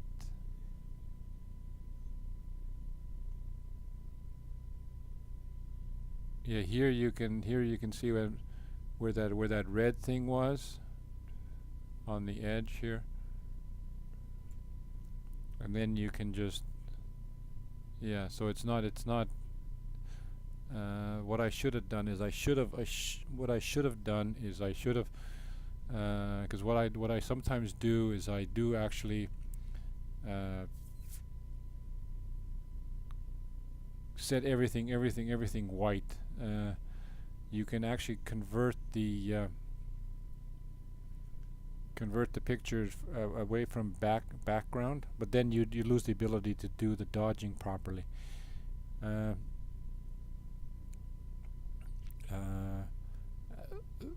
Then the background becomes transparent, and then you can change the color of the background to anything you want. Because right now it's not pure white, so you can't do everything with the photo that you normally would do. The objective for certain like fashion photo shoots and stuff like that is you want a 100% white background, because you need to remove the model from the background because they're doing magazine ads or whatever, and they want to control the background completely so they can put the model on any kind of background.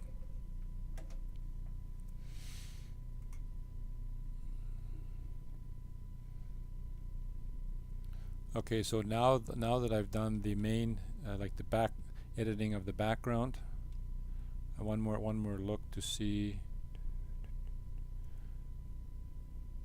Come on, show me that. Okay, so I mean it's close enough for what my objective is for today's session.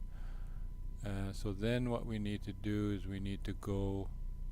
Okay, I need to enable the eraser tool, and I want to go into my portrait editor. Okay, yesterday I left off with highlights, so it remembers the previous settings.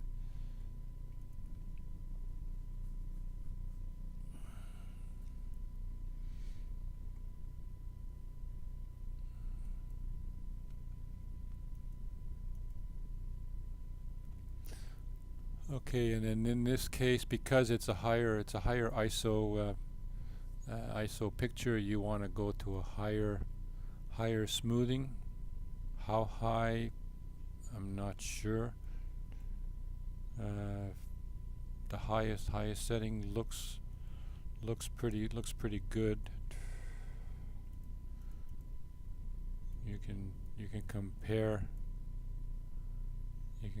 the picture.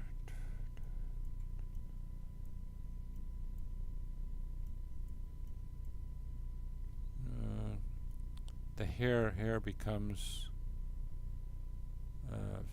it smooths out the hair as well, so but that you can isolate that separately. Actually, I think high is a little bit too high. I'm gonna switch to medium. Medium is probably good for this model's complexion.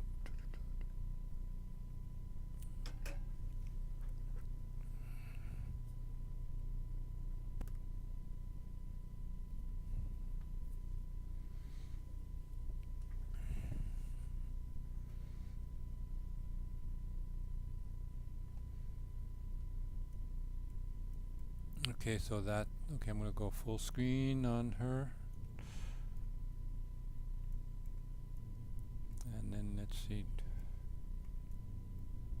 Oh yeah, here I can also show the what I do with jewelry as well. So then we go back to we bring the layer into Photoshop. we don't need this layer anymore. We can get rid of that layer.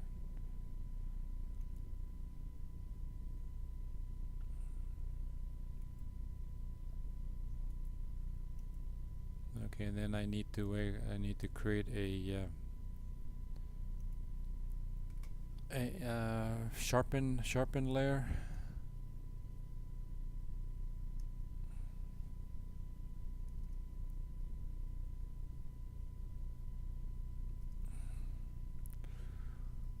And then in this case, I'm probably gonna go a little bit higher than I normally go.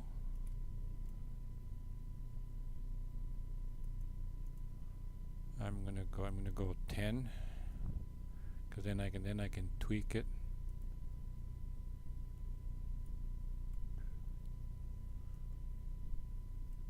Oh, that's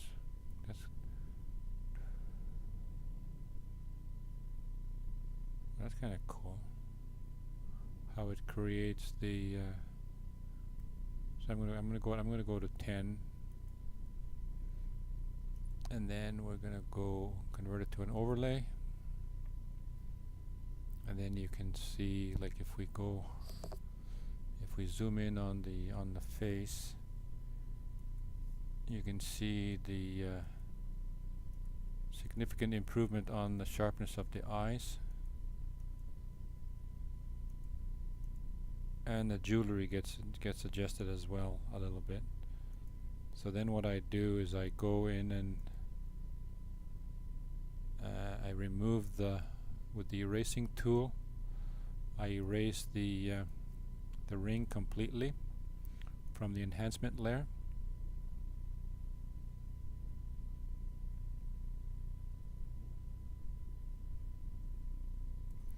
And then what you can do is you can see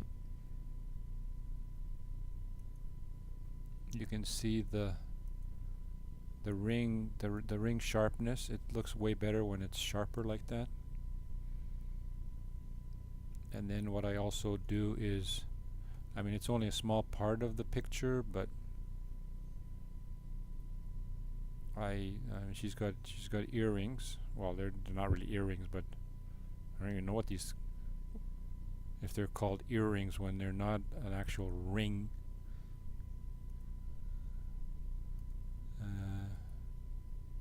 So then what I do is I remove the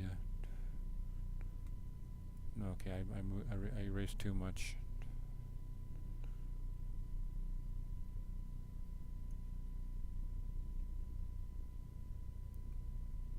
But I mean, I'm probably gonna remove all the hair anyway. I'm not sure yet if I want to remove the hair. But we definitely have to sharpen the eyes individually. So we need to remove the enhancement layer on the eyes. The reason I leave the sharpen layer enabled at this point is it's easy to see the eye. Easier to see the eye when it turns gray.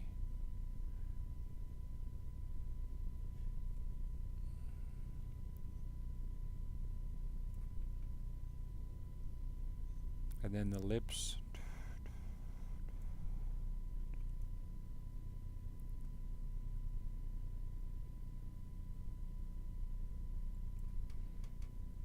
That looks weird.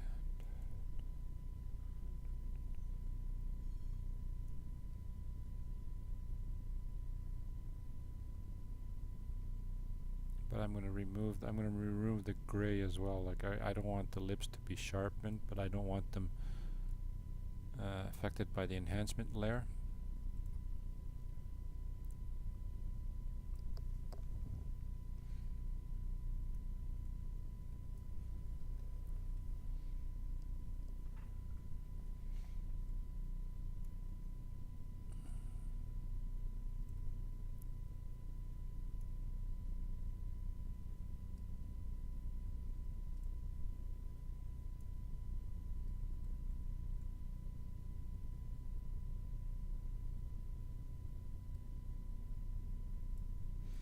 Oh, I should actually change my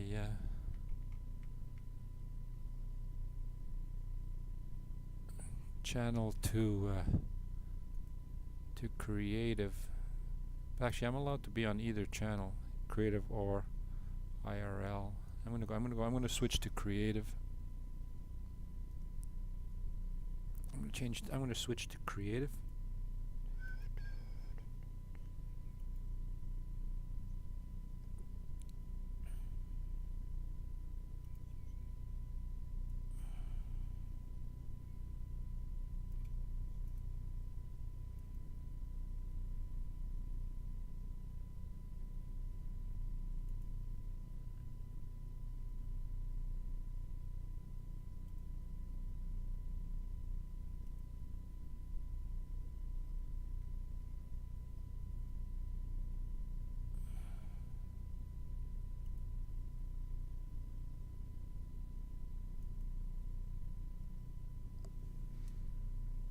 And then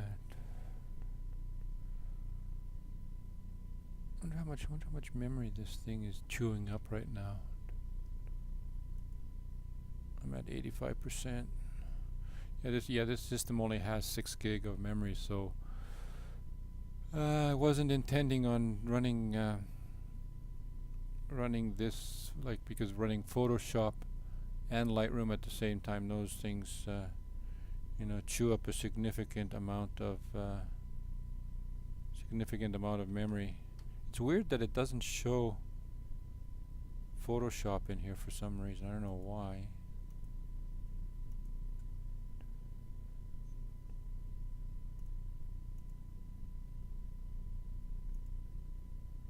There's Photoshop. Okay.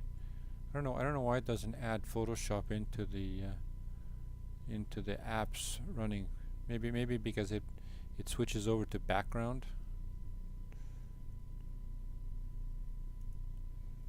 Okay, so then the image looks like that.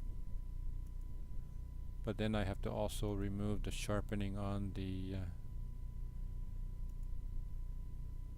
okay, so then I need to also erase the you can see that the software has already erased the nostril a little bit.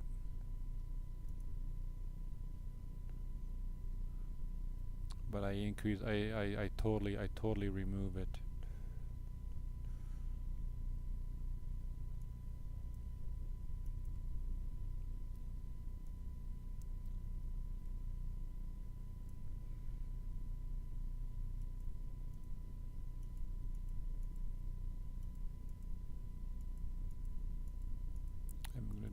I'm gonna remove the enhancement layer on the eyebrows.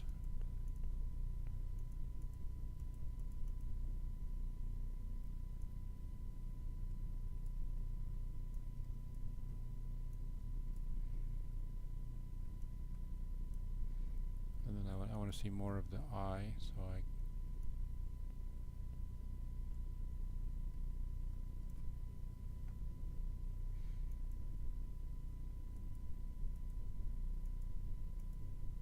okay, then now I have to remove the gray from the lips.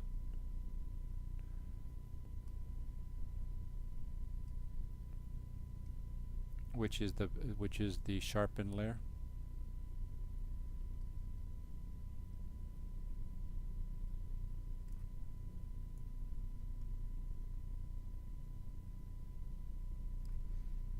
You can go a little bit go to 100% so it's easier to see the line.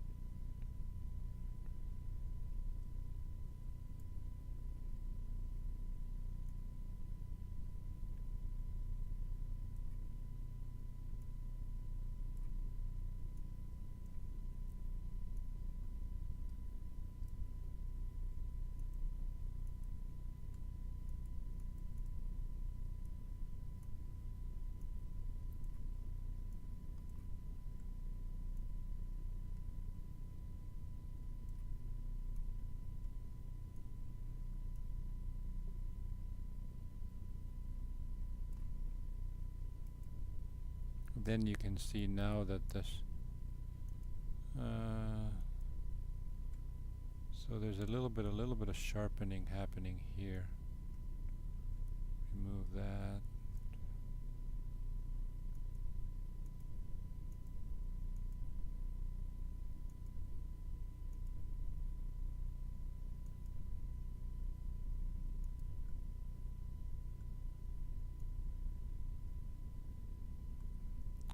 I'm gonna remove the sharpening on the teeth. The teeth don't have to be sharp.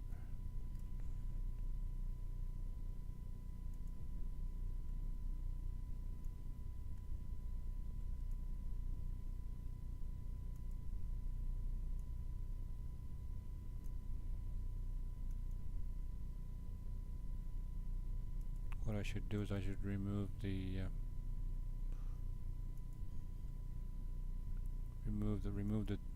remove the top layer as well, so the teeth are just whatever the original teeth were, so there's no enhancement layer on the teeth,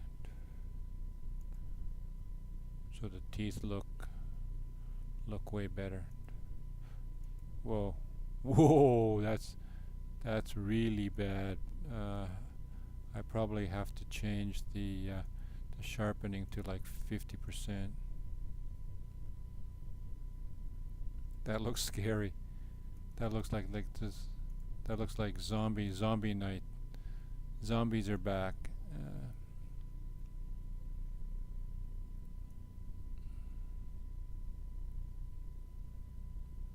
I don't remember which parts were highlighted by the software automatically.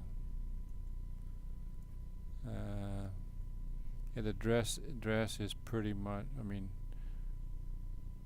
Pretty much isolated already. The hair is. There's parts of the hair that could be removed to increase the sharpness of the hair. But I think I like the picture this way. So it's a little bit softer.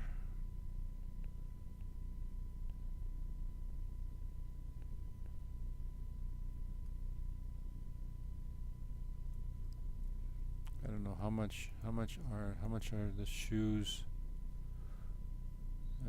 What I usually like to do is I like to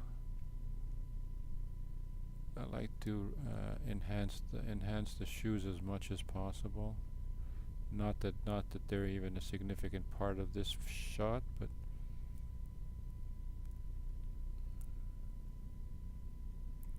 remove the shoes from the enhancement layer.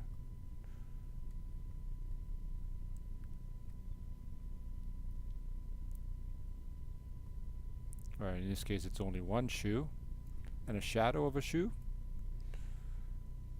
and then you can see that's it. It's significantly sharper.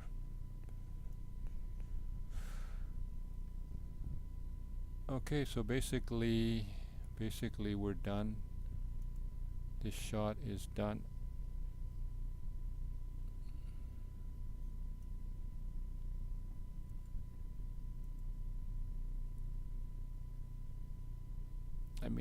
I could have cleaned up the leg here from all the white fluff. Now it's too late. I should have done it on the original background layer. What I could do is I could get rid of the enhanced layer. The enhanced layer, I could remove it in the enhanced layer, and then it goes completely through to the, so there's no, it doesn't add anything to the shot, and then clean it up on the background. Anytime you're working with the background, what I usually like to do is I like to create an extra layer and work with that layer, so in case you mess up, you can go back. It's easier to go back.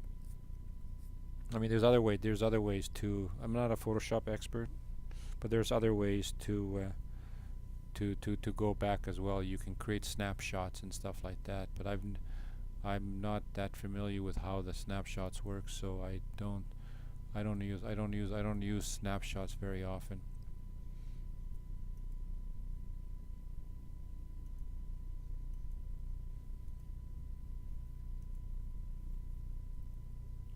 Okay, so basically this shot with the minor fix over here in the bottom of the on her leg, the pantyhose, getting rid of the white. I'm not going to do that right now.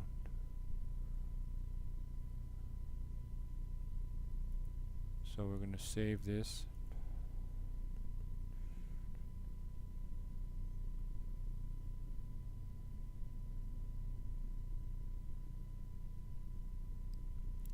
And then I can close Photoshop to free up some memory, and then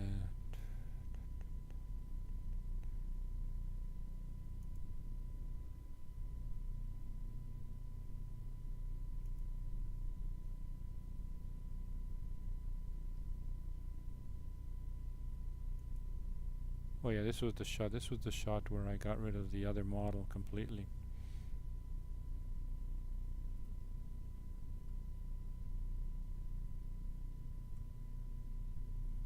So basically this was the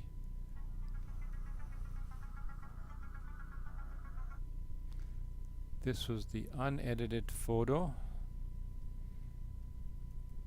and this is the edited photo. So in the unedited photo, the white is at around 90%. 90%. In my version, it's close. It's significantly closer to. It's at like 99% to the most part, because it's the red channel is completely clean at 100%. Green is at 99. Blue is the one that's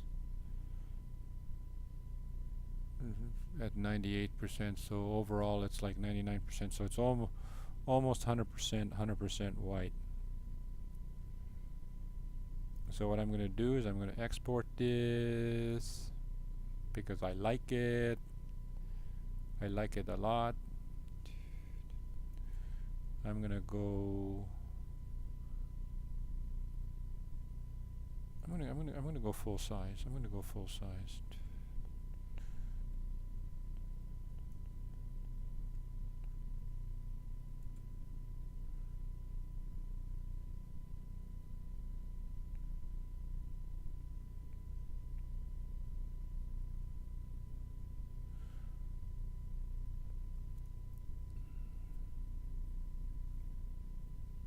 Let's see. Do I want to?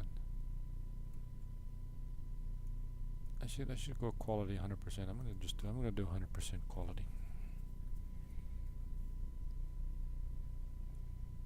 So basically that's after the export, it looks like that. Is there a way to put this on a white background?